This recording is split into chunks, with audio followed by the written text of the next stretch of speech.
Hello, everyone, and welcome back to the MLS Now podcast. I'm your host, Russell. You can find me on social media at Mr. Dangerous. And just a reminder, you can find the podcast on social media at MLS Now Podcast. And you can find us online at www.mlsnowpodcast.com. But more importantly, you're here to listen to MLS, but if you clicked on the episode and you saw the title, I assume you're here to listen to this insightful, brilliant, amazing individual who has graced us with his presence. It's always a joy to have him on here. You can find him on social media at Miller Mike 123. It's Mike. Mike, hello. Hello, Welcome Russell. on. Thank you. Happy to be It's here. always nice. Yeah, it's always nice to have you here. We don't talk often enough. I know. But it's good to be here. Good to talk about the season. Crazy that it's starting in like 3 weeks or whatever. So yeah, the countdown's going. I'm looking at my home opener already. It's 18 days to the FC Cincinnati home opener. I think some teams might start a day or two sooner.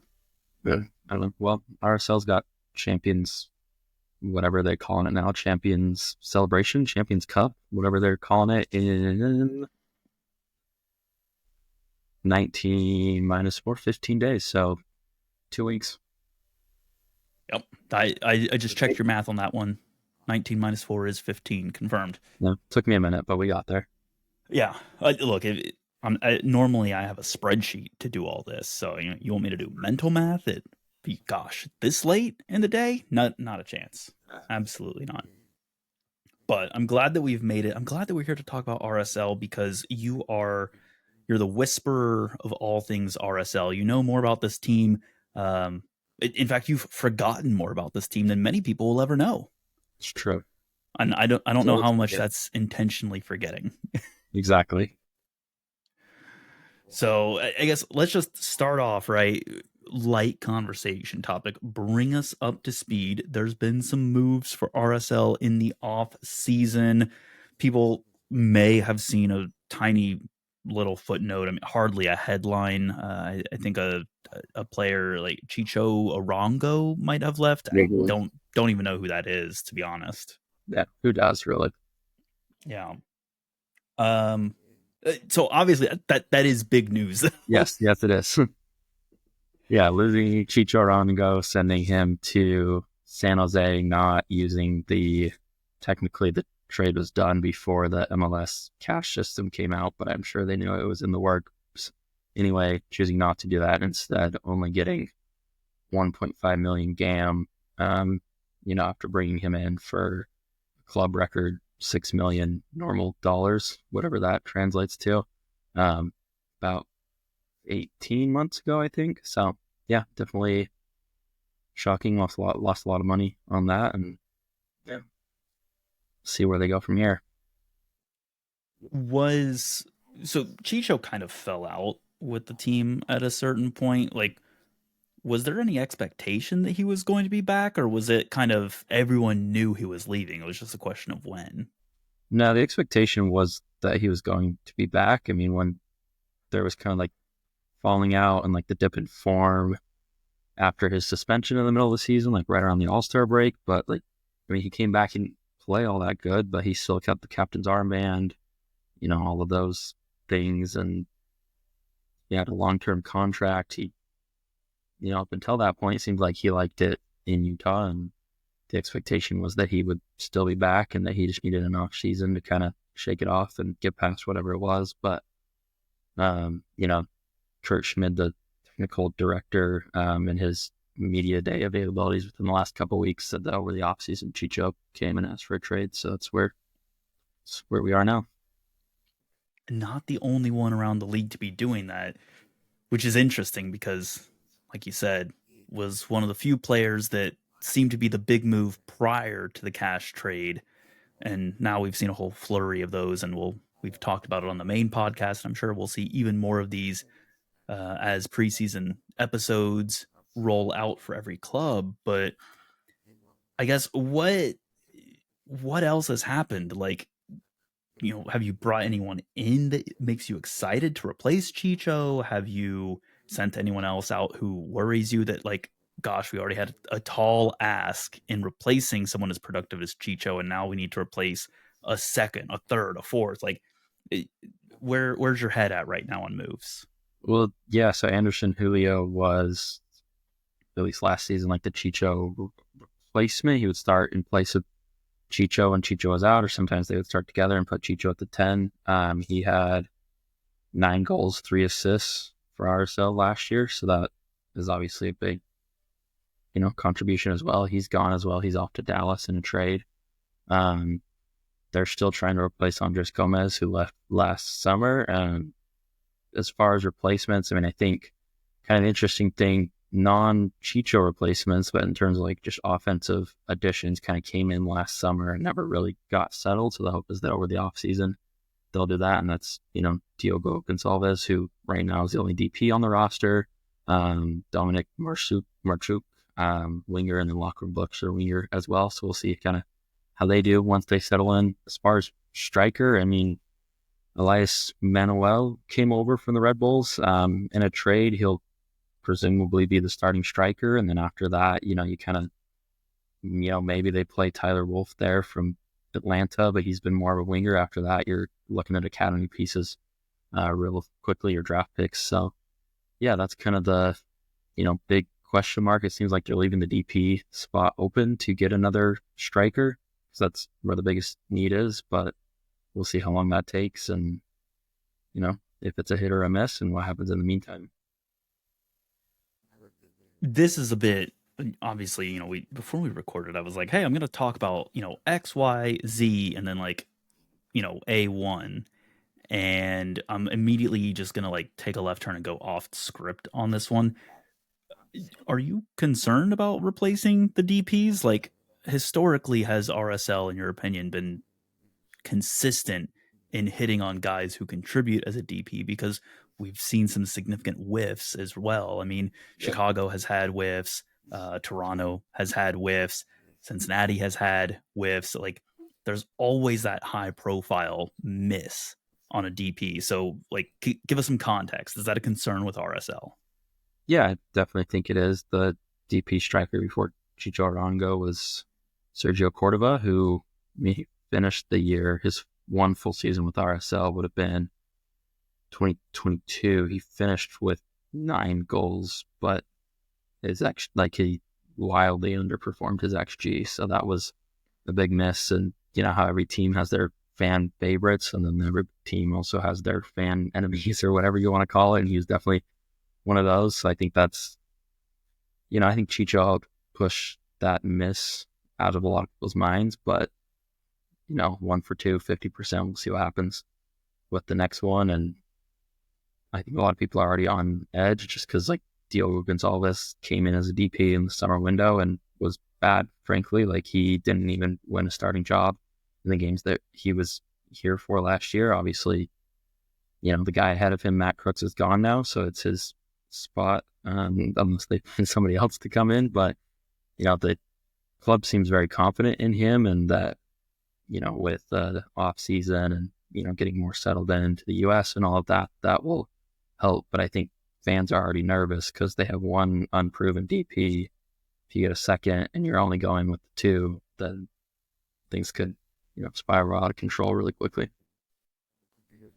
Is there, I guess, is that a storyline going on with the Yeah, fans right now? Like, are fans saying, oh my gosh, it's all coming crashing down, fire the GM, fire the technical director, fire the coach? Like, people are going out, they're looking for sales. They're like, hey, if I buy a pitchfork, can I get a torch for free? Or, you know, like, are we getting close to riots? Are we, is it a simmer where, like, again, what are the fans' perceptions of this? Because the front office can say anything all day, like, oh, trust the right. process, it's fine.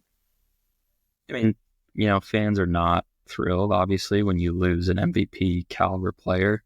In Chicho, I think that loss, the sting wasn't as strong considering the way he ended the season with like 1 goal in 15 games or whatever. Like, truly, like, just a bad mark or whatever, plus the suspension and all of that.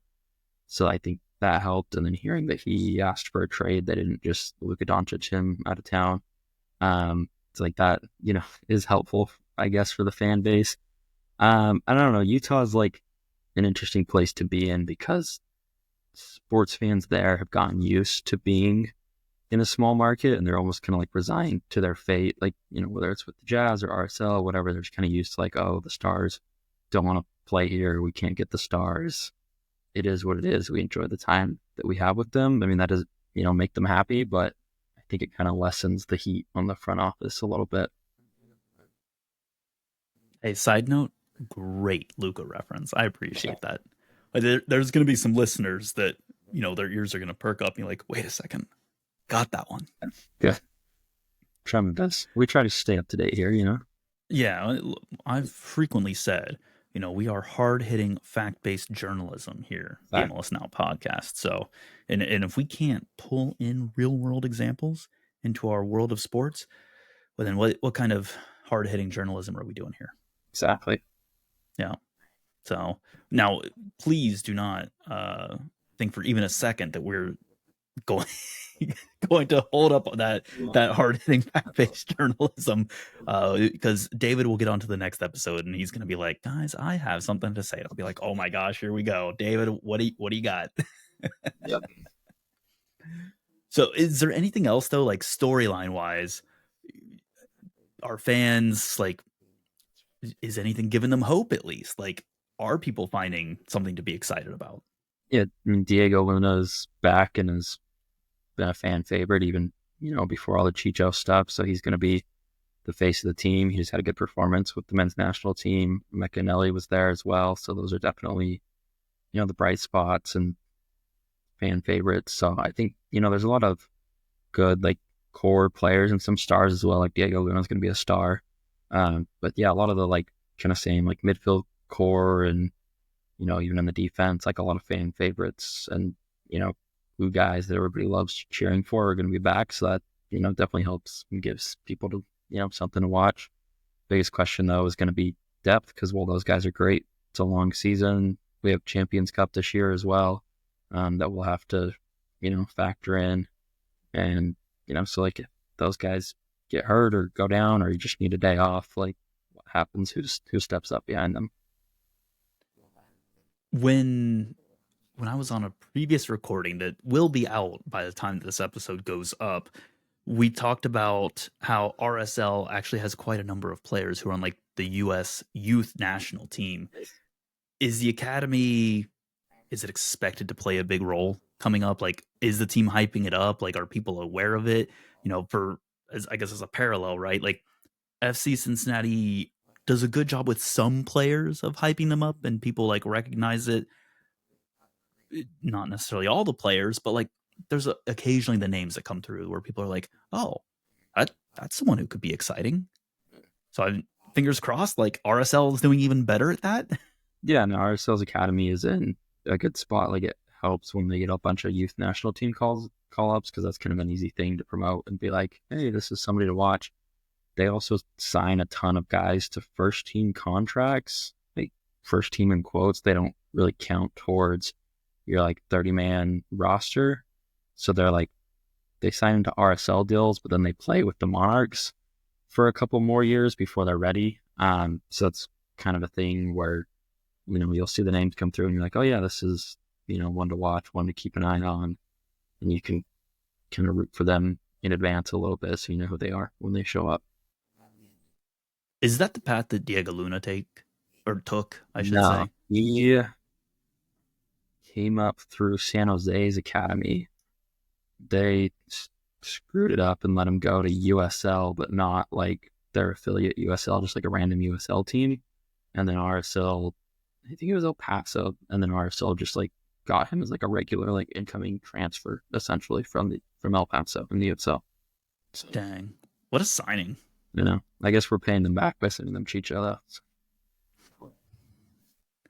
Well, you know what? Hey, you never know. The season is long. Crazy things can happen. Maybe Chicho has a down year, and the RSL fans are like, good. I'm glad we got rid of that guy. Yeah, we'll see. We'll know real quick because RSL season opener is at San Jose, so that'll be fun. Oh my god! Like, could you imagine like Chicho gets awarded a penalty kick and RSL saves it, and it's just going to be like immediately in his head for the rest of the season. Yeah, it'll be fun. I would love it. Absolute scenes. It would make the headlines. Like I would hope it's like, on the ESPN like top 10 or something, like, and they would go through and be like, this save is like this player. It's like it's basically a Luka Doncic type thing. Like this guy's going in against his former team and like no, no, no, like denied. Yeah. What we got? The league Yeah. loves drama, as you know. Oh my, yeah. Absolutely. If you told me that there is no script in this league, I would only kind of believe you. Sometimes it's just it works out too well, doesn't it? Mm-hmm. Uh, but hey, truth is stranger than fiction, and I want to throw this is, I guess, a chance for you, right? Tell us the truth about where RSL is going to succeed. We don't need any like the weird hypotheticals. Like we're staying like firmly grounded in reality. What's RSL doing well that means they're going to see success this year? We're manifesting. No negative thoughts here. Yeah, I think, good things. Diego Luna, last year he had 8 goals, 8 assists. So him continuing that contribution, he's going to be the focal point of the offense. They've been good at developing young players. Andres Gomez didn't have a great 2023, but then in 2024 took a big step forward. So, their hope is that they do that again with some of their other young new players, U22 signings. The midfield's really good. The pairing of, Emeka Nelly and Brian Ojeda has been great. So, having a good midfield can take you a lot of places in this league. So hopefully they stay together. Paulo Ruiz also plays in that midfield position, and fingers crossed that he's healthy again after 2 season-ending injuries. So, yeah, there's a lot of options and good pieces kind of in the middle of the field, on the wings, centrally, and kind of, creates a good backbone for the team. It's interesting that you say all these names because you hear them, right? And you're like, that's a good player. Pablo Ruiz, like, yeah, he's a solid player as well when he's healthy. It's like you just keep listing off guys where it's like, okay, that's not bad. Like RSL doesn't sound like they're in a terrible spot. I think to your point, it's the depth is the question. Is that, and actually the last time we talked, you even mentioned that rotation of youth and depth and utilizing the bench was definitely an area for improvement. Has it seemed like that has improved over the time since we last spoke? Yeah, I think it's improved through the midfield and the attack. There have been times in the past where it's like, all right, you don't really want to leave your winger on for 90 minutes because having fresh legs to run at defenses is valuable towards the end of games. But, the guy coming off the bench is such a big step down that it's like, what's the point? So that issue, I think, has been changed. They have, both through moves over the years and then moves this offseason. So I think that'll help. Defensively, I think, is still where there's concern. They have a good, starting 4 on the back line, but after that, it gets pretty tenuous in a hurry. So, it's just one of those things where it's like Brian Vera picks up his league-leading 10th yellow card again and gets suspended. What do you do next? And yeah, I think it's telling that every time they've had to replace somebody on the back line, whether it's through suspension, injury, or rest, they try somebody different in those positions just to kind of see what sticks. And they haven't really addressed that in the offseason. They added Sam Junkwa from Dallas as part of that Anderson Julio trade. So he's, a good utility piece, but again, he's not that, match winner that you can put back there and trust and be comfortable with. So we'll see. Yeah. So I guess, hey, if you want some good news, right, we're keeping the positive thoughts going. In fairness, a lot of teams, even some really good ones, have the issues of what do you do when, CB1 or CB2 takes a knock, when they get injured, when they get the suspension. So, it's definitely a problem, but at least you're not alone in it. Does that make you feel better? Yeah, no, it doesn't.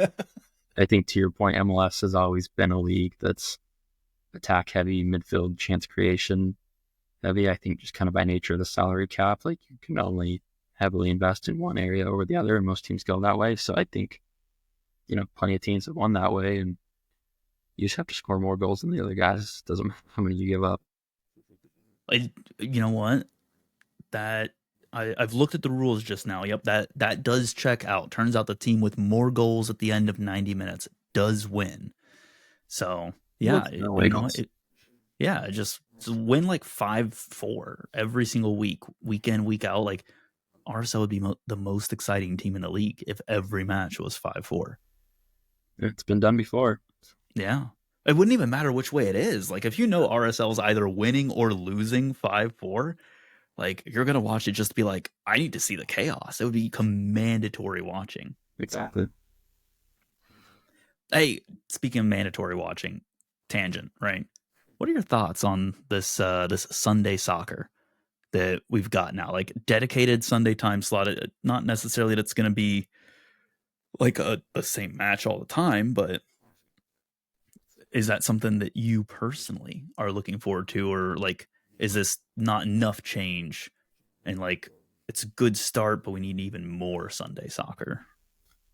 I'm fine if there's only one game on Sunday. I think it's a good start. Just to have a spotlight game. They kind of used to have a Sunday soccer thing on ESPN a few years ago under that contract. I know it didn't perform all that well, but I still think it's important to kind of have that marquee spotlight game and try to get more eyeballs on it. I mean, for me, the biggest thing is breaking up the Saturday time slots. I know they've done that a little bit this year. We'll see once we get into it how it plays out and how it feels and everything. Because if it's just one or two, that's still not enough in my opinion. But yeah, especially since for me, I think the league right now, its main viewers are MLS fans, and like obviously that's kind of like a well, no duh statement. But it's one thing like if you're in Utah and you're like, yeah, I watch the Jazz, but I don't watch the rest of the NBA.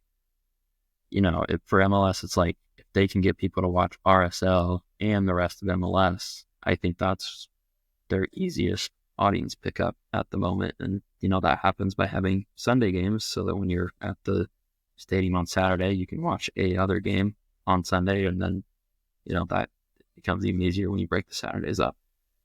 Yeah, I frequently complain about East Coast kickoffs being like so spread out across like everything else in the league, where you have essentially half the league that's kicking off at 7:30 Eastern.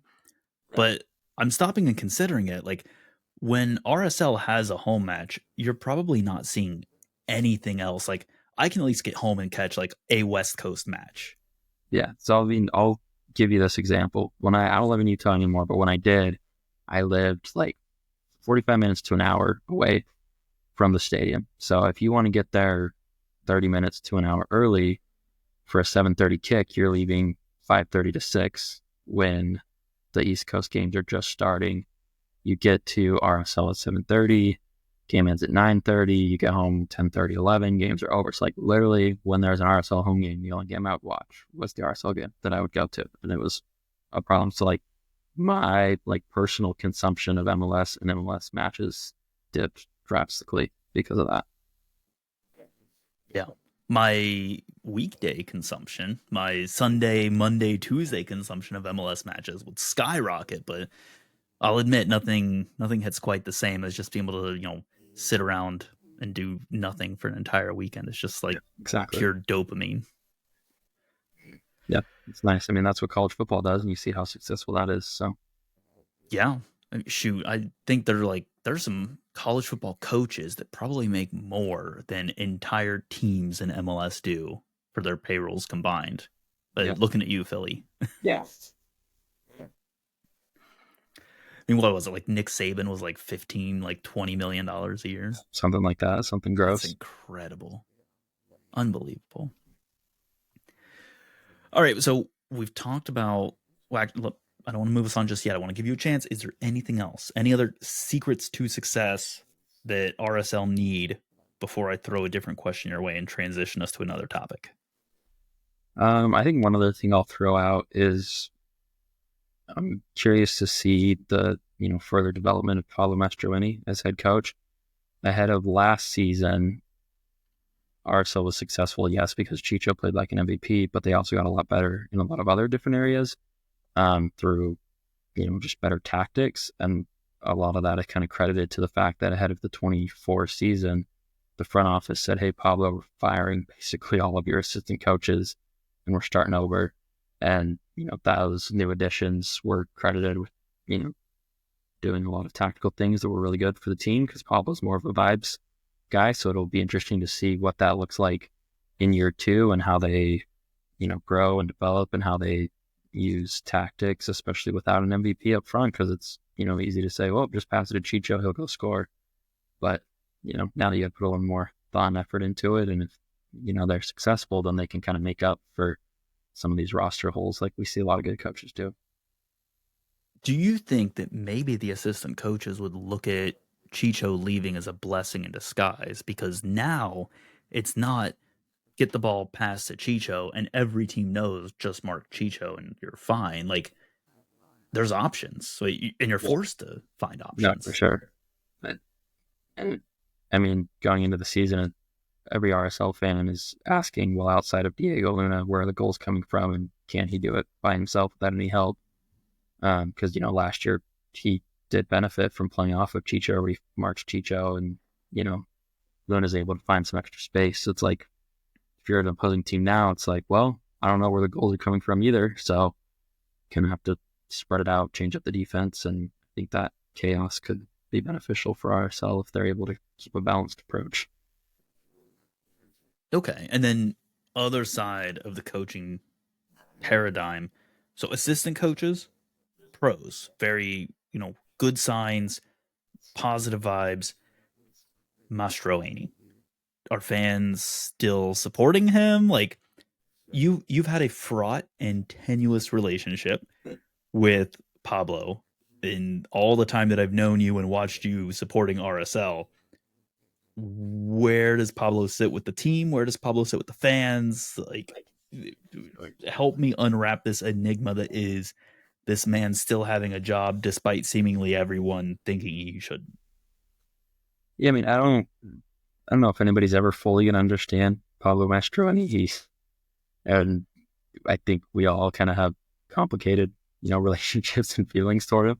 I mean, he is incredibly popular in the locker room, which I think is very helpful. Just, because he is the high energy, motivational guys are punching above their weight because of him. And, players like that. And I think fans in turn like that and respect that as well. And, he kind of endears himself to the fan base in that sense.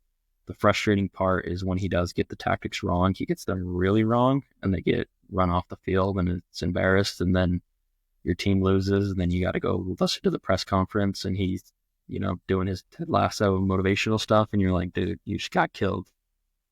Like, who cares? Like at the end of the day, motivation can only take you so far. So I think, I don't know, it's almost like a love-hate relationship because it's hard to complain about a coach who, just had one of the best finishes in club history, even with the bad end to the year. And then, it's also hard to complain about a coach that like very clearly loves the club and loves the players that he plays for, because there's plenty of successful coaches who you like them because they're successful, but human being wise, they're kind of boring and they're just there collecting their paycheck. So I don't know. It's complicated. He's a complicated guy.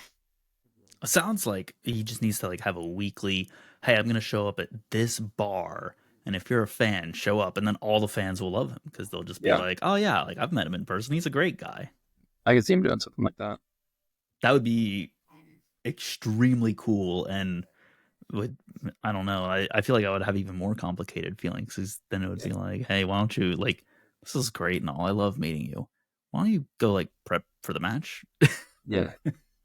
Yeah, being a coach is hard because like you can be, fun and popular and likable, but at the end of the day, your job is to win games. So when you don't do that, and when you, I think the big sticking point for him is he's had trouble in the big games. His playoff record outside of the year when he was an interim coach has not been great. Open Cup, they made a one run, but other than that, it hasn't been great. So anytime they kind of get into meaningful games and fall flat, like that kind of gets annoying in a hurry. It's fair enough. Fair enough. Well, I hope that the enigma is figured out this year. Again, manifesting, right? We're staying positive in our thoughts. And now I'm going to ask you to gaze into the abyss. What is the thing keeping you up at night about RSL? You're laying there staring at the ceiling. It's pitch black. You're like, it's 1:30 in the morning. I want to sleep, but this one thing about RSL scares me. What is this one thing? For me, I think it's the depth in the back. The back line has always been pretty shaky. Like even, I've never really loved Brian Barra at center back. He was a guy who was a fullback his entire career until RSL transferred him in and have made him a center back. And I mean, he looks like a fullback at times. Like he's very up and down, which is hard. Like he's almost like Pablo Mastroeni. Like he does something great one game and then something awful that costs his team 3 points the next. Like, dude. So just the lack of consistency there, and just like the lack of depth. Like there were times last year where RSL started four in the back and there were no center backs on the field because they just didn't have any. So, you've been there before as a Cincinnati fan, but I mean, RSL truly has 3 to 4 center backs on the roster right now, which is not a lot. And then kind of, extension of that defensive depth. Last year, we did the whole 2 goalkeeper system. One of them, Gavin Beavers, is off to Europe, young star. So, that's cool for him. But the other one, Zach McMath, got hurt at the end of last year. So we've brought in a bunch of, basically short-term fixes until Zach McMath gets healthy again. So, some MLS guys that have been riding the bench, some kind of like older guys from overseas. So we'll see what happens. I mean, those are kind of another, big gamble. And, it is what it is when your goalkeeper gets injured. Like most teams are not stockpiling multiple starting goalkeepers because why would you in a salary cap league? And it's just kind of the way the bounces go sometimes. But it's still worrisome and, keeps me up at night, like you said. Yeah. Well, and I know we've had many conversations where you wax lyrical about Zach McMath. You're the biggest McMath believer that I know Of course. out of everyone. Yeah. Exactly. I mean, I don't know. He makes a lot of good saves. But I don't know. It's always interesting when teams make a goalkeeper use his feet when he's not good with his feet. And it's like, why is that a tactical decision when he's just going to boot it to the other team? Been there. Still there, to be honest. But, well, oh well. It's the coach really wants to see it, and they're seeing it. So, good for them, I guess. All right, Mike, to wrap things up, we're going to go on a complete tangent. I'm going to throw an entire curveball at you. Again, going off script. Mike, congratulations. You have now been made the lead marketing officer for MLS, and you've been put in charge of the department. And they said, right as the season's kicking off, we need a marketing gimmick. What's your day one marketing gimmick that you're rolling out to try and boost something, awareness, engagement, anything, right? Like, what are you doing to fix marketing? Oh boy, where do I start? Does this include like Apple TV marketing, or is this? Yeah. No, Like it's you are given you're given like carte blanche, but it's got to be like has to be ready day one. Like roll it out. They're like save us. um yeah. Okay, I think as far as like in person, like get people to show up at games because that's where you get fans and that's super important. I would do some kind of like I would force every club to do some sort of giveaway, be like, first 10,000 fans gets a t-shirt or a bucket hat or whatever. Like, I know like people laugh about that stuff sometimes, but like that stuff works like on a regular basis. There's a reason people do it. Like, Yeah. I would do that more. Like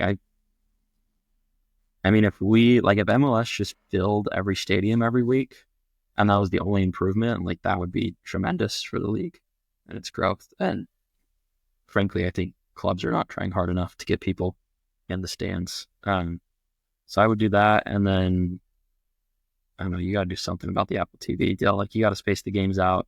And like, I really like the Apple TV deal. I think it's good for a lot of reasons, but like, you got to space the games out and you need people to understand Apple TV and like the MLS season pass part of it more, because I still see people on social media who are like, well, I don't want to subscribe to Apple TV Plus and then have to subscribe to MLS season pass within Apple TV Plus. And it's like, well, no, you don't have to subscribe to Apple TV Plus. You just have to subscribe to season pass. But then like some games are in Apple TV Plus, some games are just free, but you still have to go like click on Apple TV and make an account. It's like,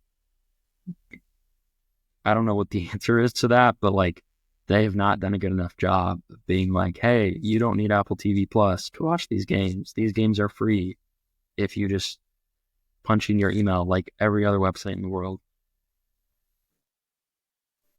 Let's be honest, Apple probably already has your information, even if you're not an Apple user. Exactly. They probably bought it off someone. Yeah.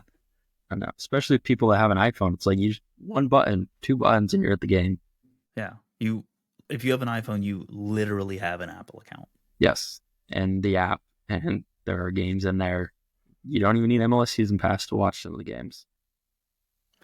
Did I recall right that like the Sunday matches were just all going to be, even if you just had like regular Apple TV, like you can watch it as long as you have some form of like the paid Apple TV, whether it be Yeah. like Apple TV Plus or MLS Season Pass or something.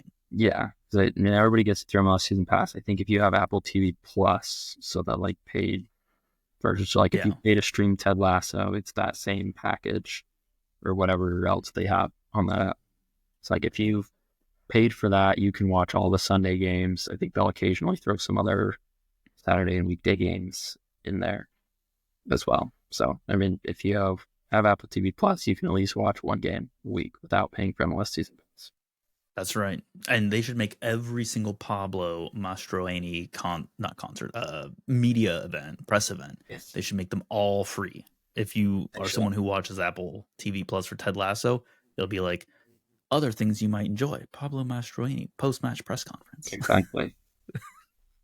RSL has started putting together, they've done this for a couple of years, but they put together like a sideline video. So they stick somebody on the sideline with a camera and they're like, your entire job is to have a camera on Pablo Mastroeni the entire game.